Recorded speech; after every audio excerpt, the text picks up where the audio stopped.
Walang bagyo pero binaha ang ilang bahagi ng Mindanao dahil sa malalakas na ulan kahapon. May mga naitalaring pagguho ng lupa. Darito ang unang balita. Naperwisyo na malakas na ulan ng mga motorista sa San Fernando, Bukidnon. Binaha kasi ang National Highway.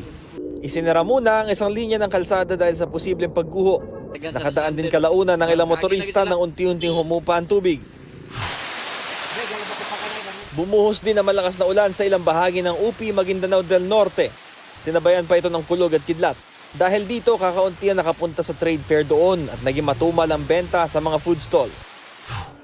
Binaha ang malaking bahagi ng barangay poblasyon sa Palimbang, Sultan Kudarat. Umabot hanggang tuhod ang baha sa loob ng ilang bahay. Pansamantalang lumikas ang ilang residente. Malakas na ulan din ang naranasan sa ilang barangay sa bayan ng Senator Ninoy Aquino sa Sultan Kudarat pa rin.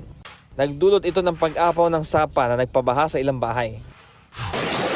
Ang motor, Rumaragas ang baha rin ng namerwisyo sa ilang bahagi ng Mawab, Davao de Oro. Nagpalala sa baha ang maliliit at baradong kanal. 8 pamilya ang apektado ng baha. Sa boundary ng mga bayan ng New Bataan at Maragusan sa Davao de Oro, nagkaroon ng landslide at mudflow kasunod ng malakas na ulan.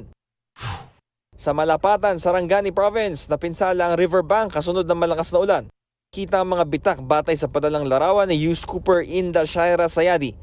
Ayon sa Pag-asa, nararanasang malalakas na ulan sa ilang bahagi ng Mindanao dulot ng Intertropical Convergence Zone o ITCZ. Ito ang unang balita, Bam Alegre para sa GMA Integrated News.